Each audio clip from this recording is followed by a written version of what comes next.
The rain in Chicago was unforgiving that Tuesday morning. It fell thick, gray, and relentless, turning Michigan Avenue into a river of red brake lights and impatient drivers. Inside a beige sedan that was pushing 15 years old, Claire Bennett gripped the steering wheel so hard her knuckles turned white. The windshield wiper screeched in an irritating rhythm, fighting to clear the water but failing miserably, much like Claire felt she was failing to keep her financial life on track. On the passenger seat, her phone buzzed for the third time in 10 minutes. She didn't need to look to know who it was. Collections. Her rent was 20 days overdue, and the threat of eviction hovered over her head like the dark clouds above the mirrored skyscraper of the Meridian Group. "Just a little longer, Claire. Hang in there," she whispered to herself, her trembling voice competing with the drumming of rain on the metal roof. She pulled into the company's underground parking garage, a maze of damp, echoing concrete. She was late. Her shift at the front desk started in 5 minutes, and Brittany, her co-worker, would certainly make a point of logging every second of her tardiness. Claire spotted a narrow spot near Pillar 32 in an area reserved for VIP visitors that was usually empty at this hour. But today, it wasn't. There was a black, sleek, imposing sedan parked slightly over the line, invading the adjacent space. The clock on the dashboard ticked forward another minute. Desperation made her act without thinking. Claire shifted into reverse, miscalculating the space on a day when her mind was clouded by worry. She turned the wheel, accelerated slightly to squeeze the car in, and then she heard the sound. That terrible sound, metal grinding against metal. A sharp, painful screech that reverberated through the silent underground. Claire slammed on the brakes immediately, her heart leaping into her throat. The world stopped for a second. Only the sound of her jagged breathing filled the car. "No, no, no, please, no," she stammered, opening the door and stepping out into the cold dampness of the garage. The damage was undeniable. The bumper of her old car was intact, protected by worn rubber, but the side of the luxury sedan now displayed a white, deep, irregular line cutting across the flawless black paint. It was an ugly scar on an object that cost more than Claire would earn in 10 years of work. She looked around. The garage was deserted. The security cameras in that section seemed to be pointed at the central aisle, leaving this corner in a sort of blind spot. The owner of the car wasn't there. No one saw it. She could simply get back in her car, move to a spot on the other side of the building, and pretend nothing happened. No one would ever know. It would be the easy solution for someone already drowning in debt.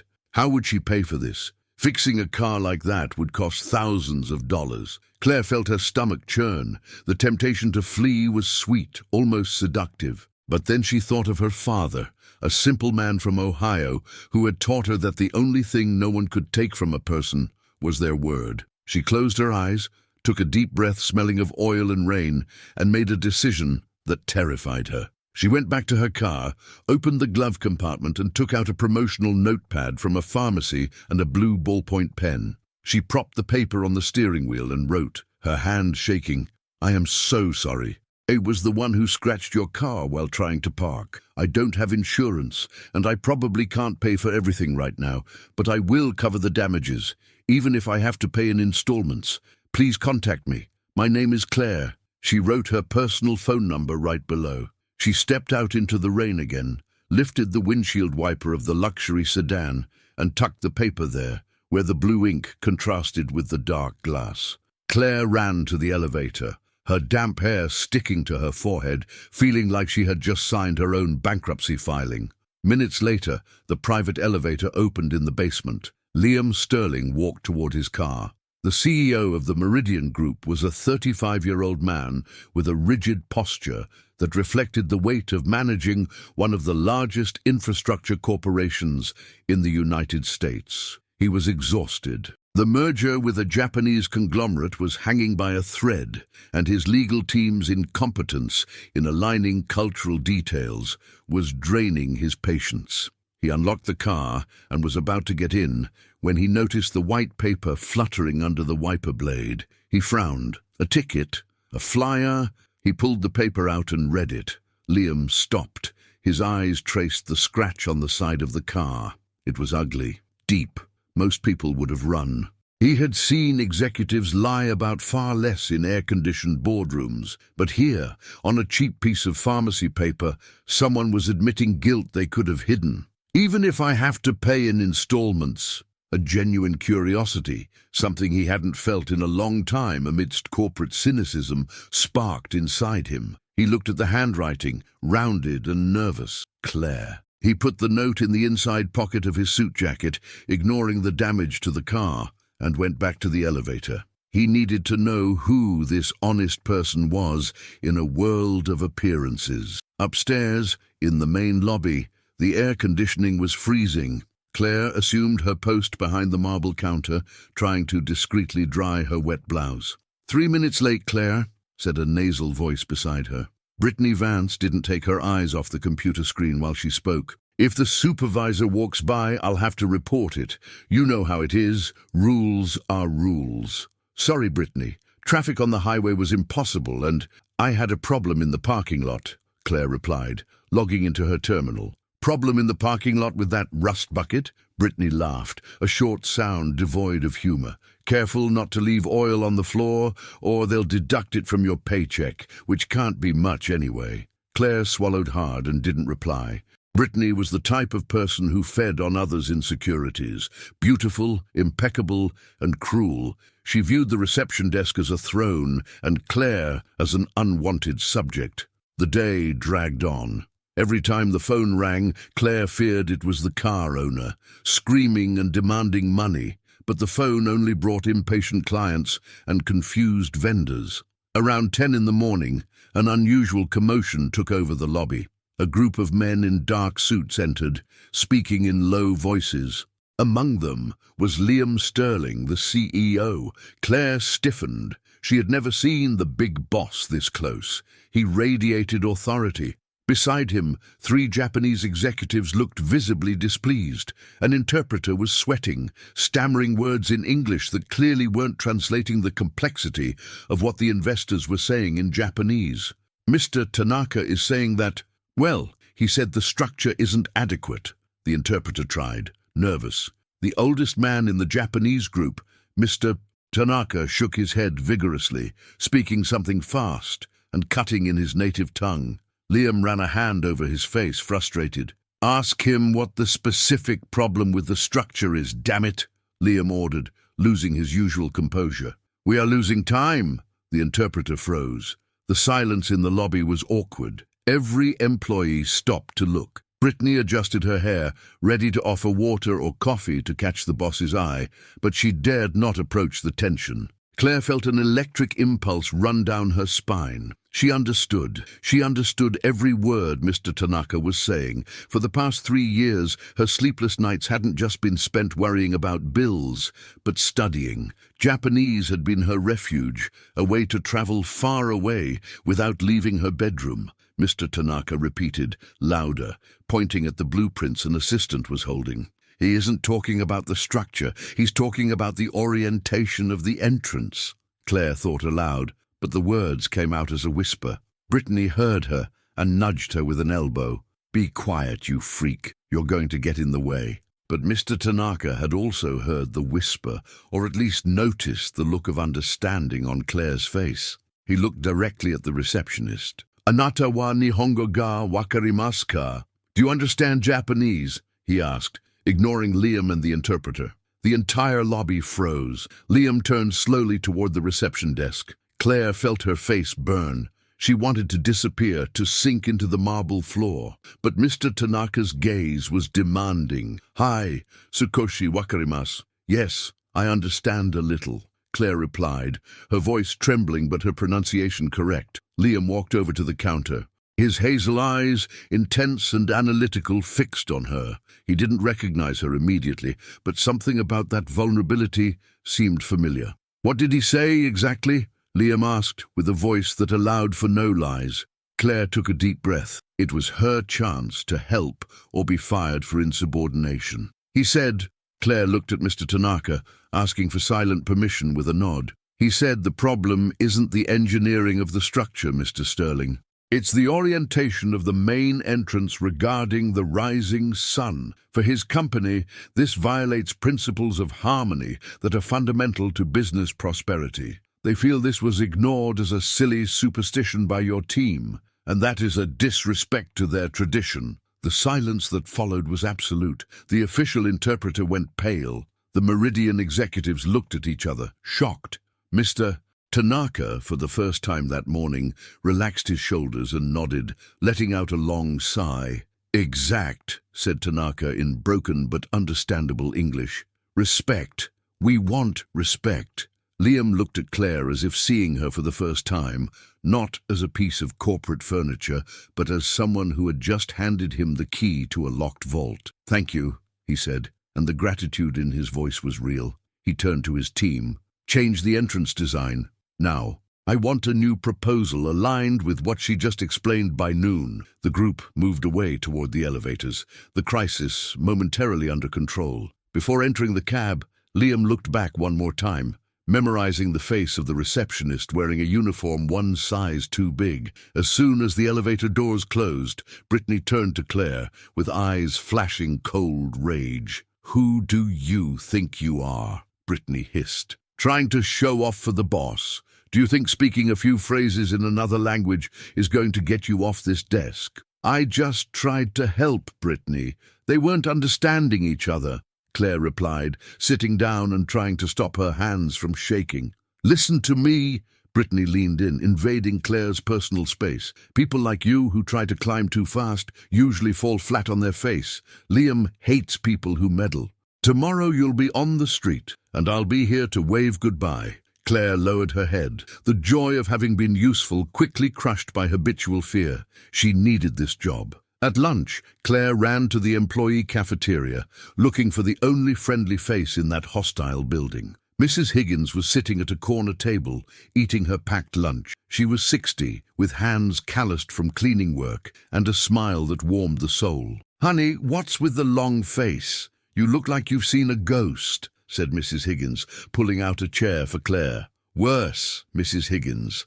I scratched a car this morning, a luxury car. I left a note, but I'm terrified about the cost. And now I ended up getting involved in a board meeting. I think I drew too much attention." Mrs. Higgins stopped chewing and looked at Claire seriously. "You did the right thing, child. The truth has strong legs. Lies have short ones. If you scratched it, you owned it. That's worth more than money to people of character. And about the meeting, sometimes we need to shine, even if it hurts the eyes of those living in the dark." Brittany was furious, Claire confessed. "That one?" Mrs. Higgins made a dismissive gesture with her hand. "That one has a dry soul. Don't mind her. Shine bright, honey. Roaches run from the light." Mrs. Higgins's advice calmed Claire's heart a little, but the anxiety returned with full force at the end of the shift. Her cell phone rang. It was an unknown number. She answered, her voice disappearing in her throat. "Hello? Claire Bennett?" It was a male voice, deep and calm. Claire felt a chill. She recognized that voice. It was the same voice giving orders in the lobby hours before. "Yes, this is her. This is Liam Sterling. I found your note on my car." Claire's world stopped. The CEO. She'd scratched the CEO's car. The termination wouldn't come tomorrow. It was coming now. "Mr. Sterling, I am so sorry. I swear I will pay. It was an accident. It was raining, and I got distracted. I know the repair is expensive, but if you could deduct it from my salary in installments, I accept not receiving part of it for however long is necessary. Just please, don't fire me. I need this job." There was silence on the other end of the line. A silence that lasted 5, 6, 7 torturous seconds. "Claire," Liam said, and his tone wasn't angry. It was undecipherable. "No one is firing you. I'm not calling to collect for the repair." Claire blinked, confused. No, I'm calling because I read what you wrote. You could have left. There were no cameras at that angle. I checked. No one would know it was you. Why did you leave the note?" The question caught Claire off guard. Because I was the one who did it. It wouldn't be fair for you to pay for my mistake, and I wouldn't be able to sleep knowing I was dishonest." Liam let out a sound that sounded like a sigh of relief, as if he had found water in a desert. Honesty, a rare commodity these days, especially in this building. Claire, I want you to come up to my office tomorrow at 8 in the morning. Do not go to the reception desk. Panic returned. To sign my termination papers? No. To start solving the entrance problem for the Japanese project. You speak the language, understand the culture, and apparently you are the only person in this building who has the guts to tell the truth, whether on a cheap paper note or in front of millionaire investors. You want me to work with you? I want to see what else you are capable of, Claire Bennett. Be here at 8. And Claire? Yes, sir. Forget the car. The scratch stays there for now. It reminds me of something important. The call ended. Claire stood looking at her phone, stunned, while the crowded bus braked sharply at the stop. The rain outside continued, but for the first time that day, she didn't feel cold. She felt vertigo. Destiny had spun the wheel, and she had no idea where it would stop. Little did she know that on the 20th floor of Meridian Tower, Brittany Vance was watching the security camera logs that she illegally accessed through an old boyfriend's password in IT. She saw Claire on the phone. She saw the look of shock. And earlier, she had seen Liam take the note from the car. So the little saint scratched the boss's car. Brittany smiled at her reflection in the dark glass of the window. Let's see how long that honesty lasts when things start disappearing around here. If she wants attention, she'll get it. Brittany opened the corporate email system. Her fingers, with nails perfectly manicured in blood red, hovered over the keyboard. She wasn't going to let an indebted receptionist steal her spotlight. The game had begun, and Claire Bennett didn't even know she was on the board. Utter kickert. The elevator leading to the 20th floor didn't have elevator music or the smell of cheap cleaning products. It smelled of select grain espresso and new leather. Claire Bennett watched the numbers climbing on the digital panel, feeling like her stomach had been left on the ground floor. She wasn't wearing the navy blue reception uniform anymore. That morning she had worn her lucky outfit, a pair of black dress pants she bought at a thrift store and a simple white shirt, impeccably ironed, which made her feel slightly less out of place in that world of glass and steel. When the doors opened, the silence of the executive floor hit her. It was different from the chaotic noise of the entrance. Here, silence was power. People walked with steps muffled by thick carpets, holding tablets and speaking in low, decisive tones. Liam's assistant, an efficient woman named Monica, indicated the conference room with a brief nod, not hiding the curiosity in her eyes. The receptionist turned consultant, they must be thinking. Upon entering the room, Claire found Liam Sterling standing, analyzing a huge architectural model of the industrial complex to be built in partnership with the Japanese. He looked tired, but his eyes shone with a focused intensity when he saw her. "Punctual," he said without preamble. "I like that." "Claire, come here." Claire approached, keeping a respectful distance. "Good morning, Mr. Sterling." "Liam, up here we don't have time for excessive formalities when we are solving problems. Look at this." He pointed to the main entrance of the model. "We made the alteration you suggested yesterday, shifting the facade angle by 15 degrees to the east. Mr. Tanaka sent an email at 6 this morning approving the new concept. He said we finally captured the spirit." Claire smiled, a shy but genuine smile. "I'm glad it worked. Their culture values energy flow greatly. If the entrance blocks the morning sun, it is as if the company is rejecting the new day." Liam observed her for a moment, intrigued. "Where did you learn this? And don't tell me it was just watching anime." "Books," she replied, blushing slightly.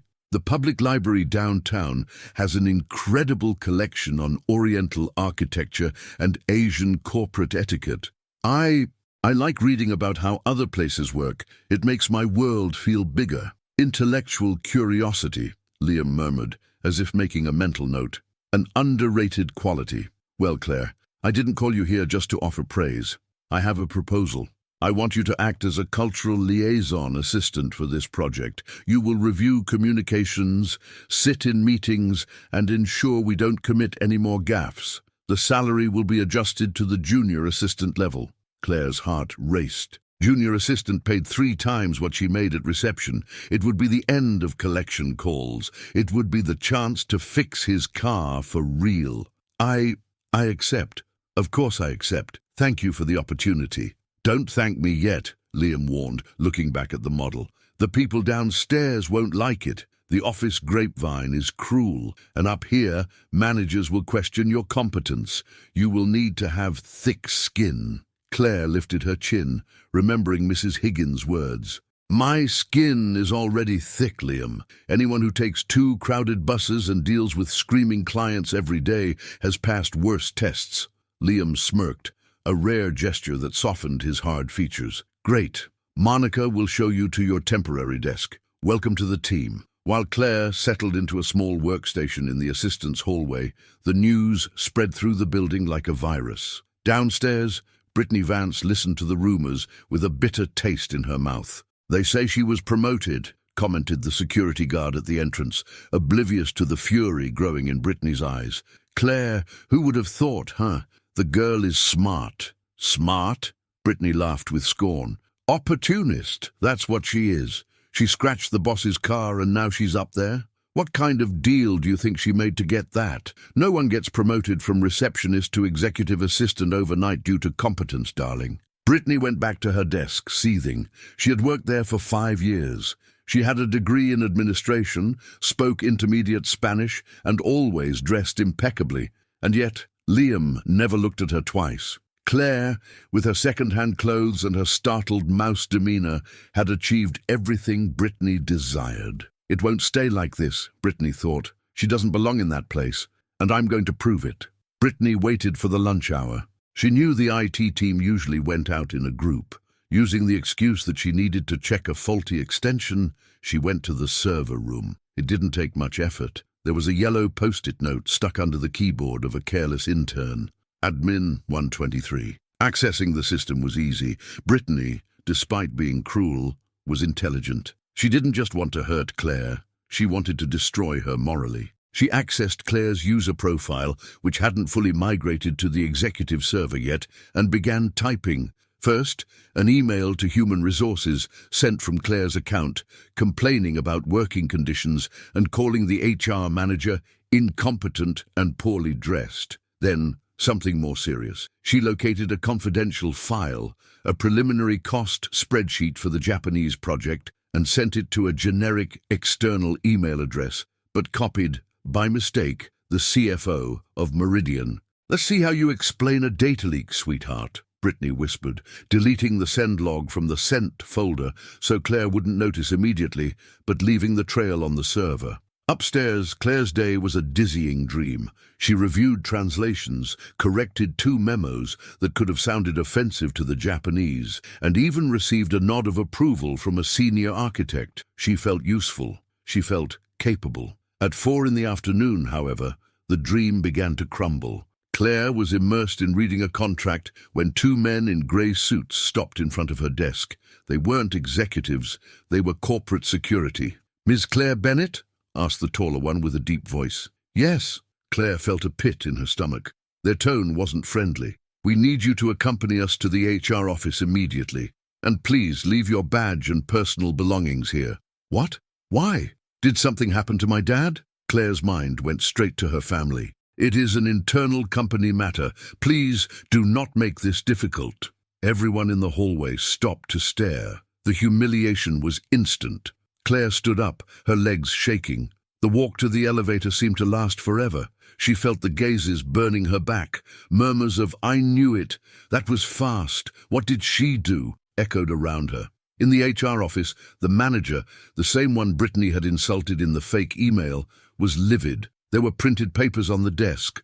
"I expected professionalism from someone Mr. Sterling recommended personally," said the manager, throwing the paper in front of Claire. "But this... insults. And worse, leaking financial data." Claire read the printed email. Her eyes went wide. "I didn't write this. I swear. I would never speak like that to anyone, and I don't even have access to this financial spreadsheet." "The email came from your account, Claire."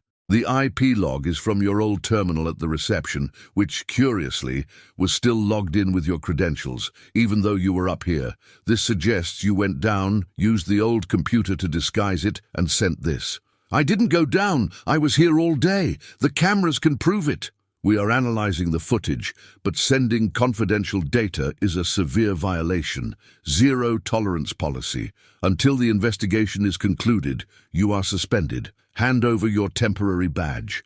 Claire felt the tears rising, hot and uncontrollable. Everything she had built in a few hours was crumbling. She handed over the magnetic card. Leave the building, Miss Bennett. We will be in touch. The descent in the elevator was lonely and silent. Claire hugged her purse against her chest, trying to contain her sobs. When the doors opened in the lobby, Brittany was there, pretending to organize papers on the counter, but with a smile of undisguised satisfaction. Leaving already, Claire? Short day, huh? Brittany taunted, loud enough for the guards to hear. Claire didn't answer. She walked toward the revolving door, feeling small, dirty, and wronged. The rain outside had stopped, but the sky remained grey, reflecting her state of mind. Claire! Wait! The voice came from behind, authoritative and urgent. Claire stopped on the sidewalk, lacking the courage to turn around. Rapid footsteps approached. A firm hand grabbed her arm, turning her gently. It was Liam. He was without his jacket, tie loosened, and looked furious. But the fury wasn't directed at her. Where do you think you're going? He asked, breathless. I was suspended, Liam. They said I sent emails, that I leaked data. I swear on my father's life I didn't do it. I know it looks suspicious, an ex-receptionist having access to big things, but I am honest. You saw the note on the car. I am the person who leaves notes, not the one who steals data.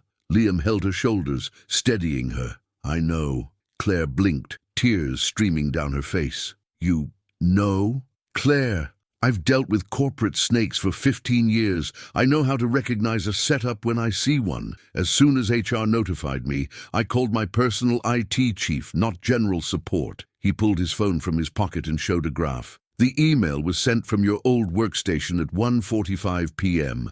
At that time, you were in my office, reviewing the translation of the steel supply contract. I was with you. Unless you have the gift of being in two places at once, it is impossible for it to have been you. The relief Claire felt was so intense, her knees gave out. Liam held her firmly, stopping her from falling. For the first time, the physical barrier between boss and employee was broken. There was a closeness there, a human warmth. Someone is trying to take you down, Claire. Someone who has physical access to the reception desk and hates you enough to risk their own job. Claire looked at the glass lobby. Brittany was inside, watching the scene with an expression shifting rapidly from triumph to panic upon seeing the CEO holding the ex-colleague. Brittany, whispered Claire. That's who I suspect, said Liam, following her gaze. But suspicion isn't proof. If I fire her now without concrete evidence, she sues the company and leaves as a victim. We need to be smarter than her. What do you mean? Asked Claire, wiping her face. I mean, you aren't going home. Your suspension is revoked, but I can't leave you in the open hallway where you were. It's too vulnerable. Liam made a decision right there on the sidewalk. Come with me. We're moving you to a different sector. There is a department on the 25th floor. Special projects. It's where we keep what is sensitive, what requires absolute secrecy. Few people have access. There you will be safe to work and to help me find out who else is involved in this. Who else? Claire puzzled. You think it wasn't just Brittany? Liam's expression darkened. The file that was sent from your account, Claire. It was a fake spreadsheet. Someone planted that file in the system so it would be leaked. Brittany might have pulled the trigger out of envy, but the gun was loaded by someone much bigger. Someone who wanted these fake data to reach the market, to devalue our stocks before the merger. Claire felt a chill. She had entered a war. I just wanted to pay for the car repair, she said, with a nervous laugh. The car was destiny knocking on your door, replied Liam, opening the door for her to re-enter the building. Now let's go up. And Claire, keep your head up. When we pass the reception, I want you to smile. The best punishment for those who wish you ill is seeing you standing tall. They walked in together. The lobby fell silent. Brittany, pale, pretended to answer a phone. Claire walked beside Liam, feeling the weight of everyone's gaze. But this time, there was a difference. She wasn't alone. In the elevator, as they rose to the mysterious 25th floor, Liam pressed a security button Claire had never seen used. "Welcome to the real backstage of Meridian, Claire. What you are about to see does not leave this floor." The doors opened. The floor was bathed in shadows, lit only by the blue lights of servers and high-tech monitors. There were tables full of architectural blueprints, but also boards with photos, flowcharts, and red lines connecting names. It looked like a war room. On top of one of the tables, a folder caught Claire's eye. It had a recent label, handwritten in a rush. She approached and read the name on the label. Dossier, Claire Bennett, Scapegoat. She looked at Liam, shocked. "What is this?" "I found this in the CFO's trash this morning," Liam revealed, his voice cold as ice. "They were already planning to use you before you even came up. The scratch on the car just accelerated things. You didn't parachute into this, Claire. You were chosen to fall." Claire touched the folder. Fear gave way to something new, something hard and resilient she didn't know she possessed. Indignation. "They thought I would be weak, that I would run away crying." "Exactly," said Liam, stopping beside her, "and that is why we are going to catch them all. Are you with me on this?" Claire looked at the CEO, at the folder, and at the reflection of herself in the dark window glass. The timid girl, shaking in the rain, had been left behind. "I am," she said, firm. "Let's show them what happens when they underestimate the receptionist." Ready. The 25th floor became Claire's new world. There, time seemed to run at a different speed, measured in encrypted data and strategic whispers, not phone calls from angry customers. The special projects room was a glass bunker, soundproofed, where corporate secrets were worth more than gold bars. Claire spent her days immersed in two battlefronts. In the morning, she worked on the translation and cultural adaptation of the massive Japanese contract. Her precise notes on etiquette and symbolism avoided at least 3 diplomatic crises in just 1 week, earning her a silent but palpable respect from senior architects who had previously seen her as an intruder. In the afternoon, when the sun began to set and tinged the city below orange, she dedicated herself to the investigation. Liam had given her restricted access to the files Brittany had tried to leak in her name. It was a complex spreadsheet full of vendor codes and raw material values for the construction of the new complex. At first glance, it looked like a standard financial report. But Claire, used to checking every penny of her own account so as not to blow the monthly budget, had an eye trained for inconsistencies. On a rainy Thursday, reminiscent of the day it all started, Claire was hunched over a tablet, comparing prices. Liam entered the room, bringing 2 cups of coffee. He looked exhausted. His tie was loose, and there were dark circles under his eyes that no office lighting could hide. "Black coffee, no sugar, fuel for fraud hunters," he said, placing a cup in front of her and sitting in the chair next to her. The proximity was disconcerting. Claire could smell his faint cologne, something woodsy that seemed expensive and comforting. "Thank you, Liam. You look tired," he sighed, rubbing his face with his hands. "Tired is an understatement. The merger is in the final phase. Investors are nervous, and I have a traitor on my board. Sometimes I miss the days when my biggest problem was choosing a tie color." Claire smiled, a shy gesture of empathy. "If it's any consolation, I also miss the days when my biggest problem was choosing which bill to pay late." Liam laughed, a low, genuine sound that made Claire feel a strange warmth in her chest. "I think we traded simple problems for complex headaches, Claire. So, found anything in this maze of numbers?" "Maybe," said Claire, turning the tablet toward him. "Look here, the cement supplier. Code C459. The unit price is listed as $45 a sack. But in the actual payments column, the billed amount is $65. That's a $20 difference per unit." Liam frowned, leaning in to see better. His shoulder brushed against hers, a quick contact that made Claire's breath hitch for a second. He didn't seem to notice, focused on the numbers. $20 doesn't seem like much," he commented. "No, if you were building a garage. But we are talking about an industrial complex. Look at the total volume. It's 200,000 sacks. $20 times 200,000. $4 million. Liam completed, his voice hardening. 4 million overbilled just on cement. And there's more. Look at the steel supplier. Code A88. Same pattern. List price is one thing. Build price is another, much higher. If we sum up all the basic materials, the whole exceeds $50 million. Liam finished the thought, his expression somber. That's why they wanted to leak the fake spreadsheet. The one Brittany sent had the correct prices. The idea was for the market to see low costs, stock prices to go up, and then, when the real overbilled costs appeared in the official accounting after the merger, they would say it was a calculation error, a market unforeseen. Meanwhile, the difference would already be in accounts in the Cayman Islands. He looked at Claire, and there was admiration in his eyes. You found what my internal auditors missed. How? I'm used to counting coins, Liam. When you live on the edge, you learn to see where the money is leaking. Liam fell silent for a moment, just looking at her. There was an intensity in his gaze that made Claire restless, but in a good way. You are incredible, Claire Bennett. Most people in this building only know how to look up to the next position, the next bonus.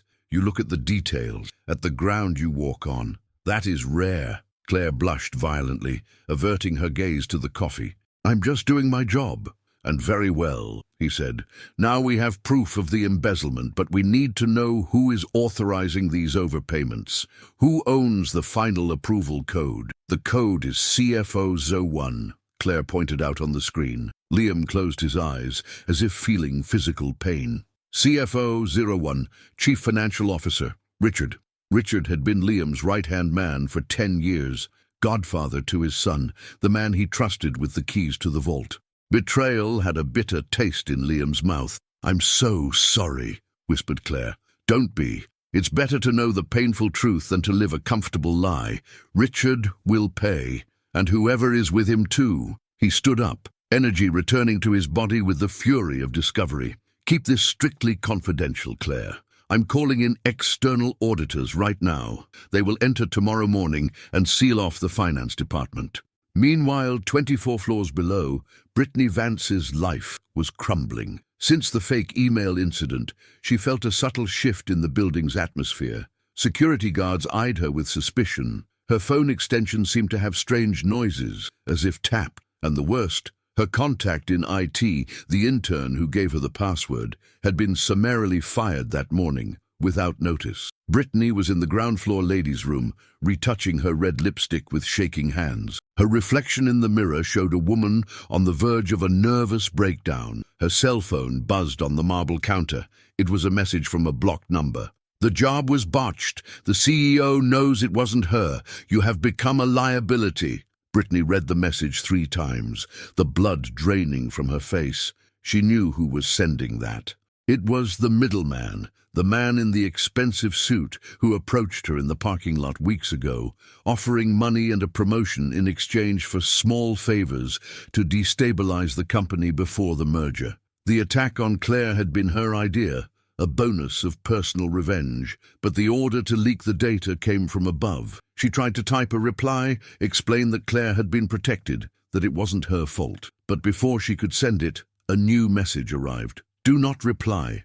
Delete everything and disappear from the building today. If you open your mouth, termination will be the least of your problems. The phone went black, as if the conversation never existed. Brittany felt panic rise in her throat. She looked at the mirror. The confident and ambitious woman had vanished, replaced by someone disposable. She was just a loose end. Brittany stumbled out of the bathroom. She needed to get out of there. She needed a plan B. In the lobby, she saw Mrs. Higgins mopping the floor, humming softly. The cleaner stopped and looked at Brittany with those eyes that seemed to see through makeup and lies. The floor is slippery today, miss, said Mrs. Higgins, in a tone that sounded like a warning. Careful not to fall. Some falls you don't get up from. Brittany swallowed hard and ran for the exit, ignoring the warning. She didn't have time for metaphors. The next day, The Meridian Group building woke up under siege. At 8 in the morning, a team of external auditors, accompanied by federal security agents, entered the lobby and went straight up to the finance department. Claire watched everything from high up on the 25th floor. Through security cameras Liam projected onto the big screen in the project room. She saw Richard, the CFO, being escorted out of his office, pale and handcuffed, carrying a box of personal belongings. The image was powerful. The man who seemed untouchable was now just another white-collar criminal. Liam was beside Claire, arms crossed, watching the fall of his ex-friend. There was no triumph on his face, only deep and resolute sadness. "It is done," he said. "The bleeding has stopped." "Are you okay?" asked Claire, worried about his silence. "I will be. The company will be. Thanks to you." He turned to her. The morning light streamed through the window, illuminating Claire's face. She looked different, stronger. The shyness was still there, but now it was a trait, not a weakness. "Claire, the board of directors wants to meet you. They want to thank you personally, and we will discuss making you permanent as international projects coordinator, with a salary that will allow you to pay rent on time and maybe even put a down payment on a new car." Claire felt her eyes well up. It was more than she had ever dreamed. "I don't know what to say, Liam. Say yes, and say you will keep working with me, because I do not intend to let you go back to reception ever again." There was an implied promise in those words, something that went beyond professional. Claire felt her heart accelerate. She nodded, unable to speak. That afternoon, while Claire organized her new permanent desk on the 25th floor, her cell phone rang. It was Mrs. Higgins. "Child, you won't believe it. Brittany didn't come to work today. Her desk is empty. They say she sent a resignation email in the middle of the night and vanished. No one can reach her." Claire felt a chill. Brittany's flight confirmed everything. She was the executor of the attack, but also a victim of the system she helped create, discarded when she was no longer useful. "Mrs. Higgins, thank you for telling me, and thank you for everything." "I thank you, my child. It's good to see justice being done. Now fly. This building is too small for you." Claire hung up the phone and looked out the window. The city of Chicago stretched out below, chaotic and full of possibilities. She had entered that building as an indebted receptionist who scratched a car. Now she was part of the solution, part of the top. But the feeling of victory was short-lived. On Liam's computer screen, which was mirrored in the conference room, urgent news from a financial website flashed in red. "Breaking. Merger of Meridian Group with Japanese conglomerate suspended indefinitely following financial corruption scandal. Company stocks plummet 15% at market opening." Claire looked at Liam, who had just entered the room, his face livid. "Richard didn't go down alone," he said, voice tense. "Before being arrested, he sent a dossier to the press and the Japanese. He claims everything was done under my orders, that I am the mastermind of the scheme." The floor seemed to disappear beneath Claire's feet. The battle wasn't over. It had just begun. And now the target wasn't her anymore. It was Liam, the man who had given her a chance, the man she was starting to admire more than she should. "What do we do?" asked Claire, feeling the fear return, but this time a different fear. Fear for him. Liam looked at her, and there was fierce determination in his eyes. "We fight. They want war. They'll get war. And you, Claire Bennett, are the only ally I trust." But the storm falling over Chicago that Friday morning seemed like a reflection of the chaos inside Meridian Tower. But this time, it wasn't just rain. It was a media storm. Outside, news crews swarmed the entrance, cameras pointed at the revolving doors like weapons ready to fire. The tickers at the stock exchange showed Meridian Group shares in freefall, dyed blood red. Inside the building, the silence was sepulchral, broken only by the incessant ringing of phones no one dared to answer. On the 25th floor, the war room felt like a funeral. Liam Sterling was sitting at the head of the table, staring into the void. His personal bank account had been frozen by court order that morning. The board of directors demanded his immediate resignation to stop the bleeding. Richard, his former best friend, had done a thorough job. He planted digital proof that all overbilling orders had originated from the CEO's personal terminal. Claire entered the room carrying a pitcher of water. Her hands weren't shaking anymore. Fear had been burned away by indignation. "They are downstairs," she said softly. "Mr. Tanaka and the Japanese delegation. They came to cancel the contract personally. They said their honor does not allow them to negotiate with criminals." Liam let out a bitter laugh. "Criminal. That is how I will be remembered. From visionary CEO to thief in a week. Claire, you should go down. Pack your things and leave before this stains your resume. I'll sign a letter of recommendation right now, absolving you of everything." Claire placed the pitcher on the table with a dull thud that echoed in the room. "No." Liam looked up, surprised by the firmness in her voice. "No? I didn't leave when I scratched your car and thought I'd lose a year's salary. I didn't leave when Brittany tried to destroy me, and I'm not leaving now that the person who extended a hand to me needs me." She pulled out a chair and sat next to him.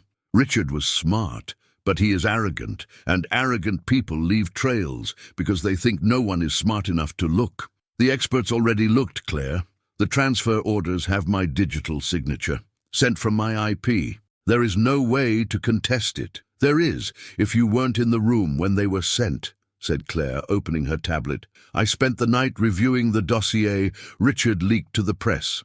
It lists 3 main transfers that prove your guilt. The biggest one, authorizing the purchase of the overbilled steel, was digitally signed last Tuesday at 8:12 a.m. Liam frowned.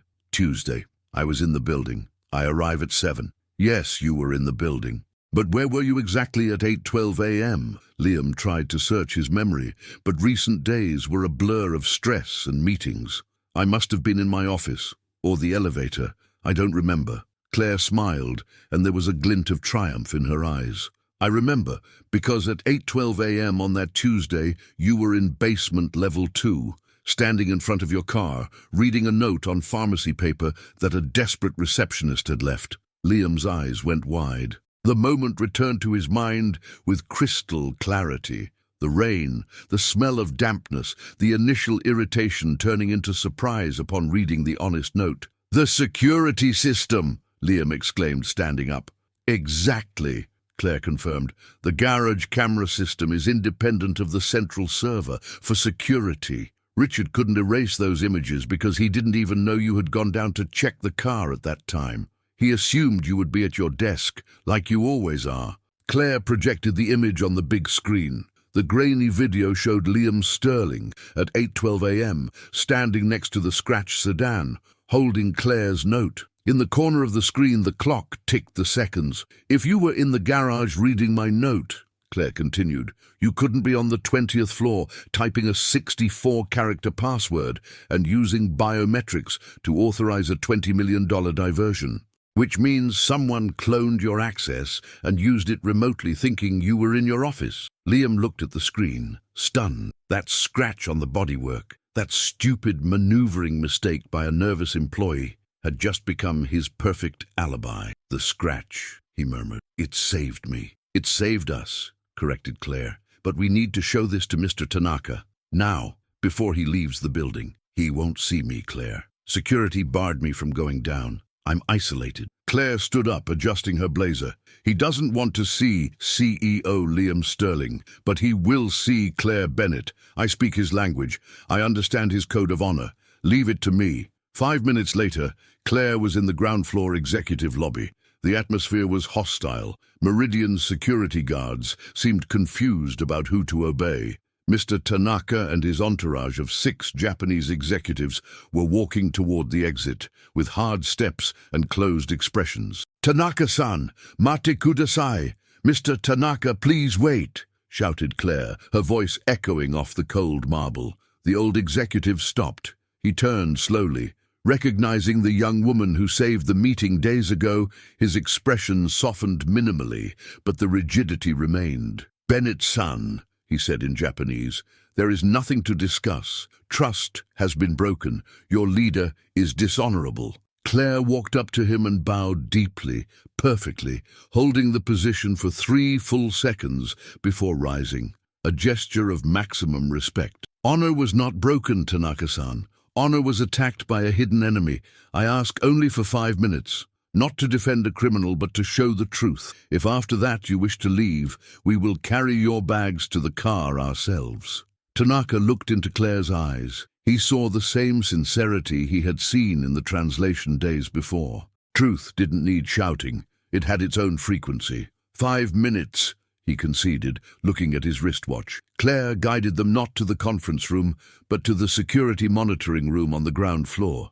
Liam was already there, having come down the emergency stairs to avoid the press. Without saying a word, Liam pressed play. The garage video played. The date and time were highlighted. Simultaneously, Claire showed on the other monitor the financial system log, transfer authorization, user L. Sterling, time 08-12-05. At that exact second, Claire explained in fluent Japanese, our CEO was here. Reading a confession of error that I wrote, the man in the garage valued the honesty of a humble employee. The man who stole from the company used an empty computer upstairs. She paused, looking at Tanaka. Sterling-san is not a thief. He is a man who stopped his day to forgive my mistake. A man who values truth above money. Is that not the kind of partner your company seeks? The silence in the small room was absolute. Tanaka looked from the video to Liam. He saw the scratch on the luxury car on the screen. He saw Liam's posture there, live, humble but firm. Slowly, Tanaka nodded. The alibi is irrefutable, he said. But more importantly, the attitude reveals character. Tanaka turned to his assistants. Call Tokyo. The merger continues. But with one condition, he pointed at Claire. She must be the official liaison of trust between our cultures. Liam released the breath he was holding. He extended his hand to Tanaka.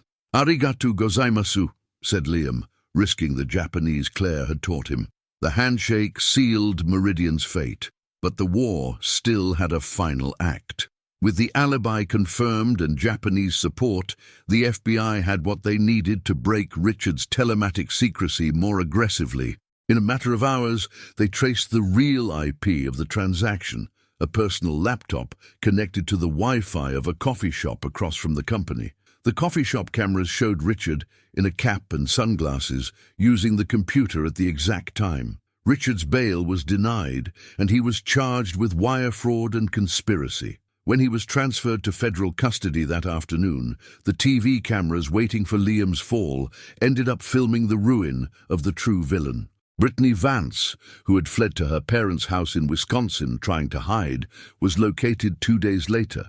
She tried to cut a deal, giving details of how she spied on Liam's routine to help Richard. Her testimony only served to cement her own guilt and destroy any chance of her ever working in the corporate world again. 3 months later, the sun shone over Chicago, reflecting off the clean glass of Meridian Tower. The building pulsed with new energy.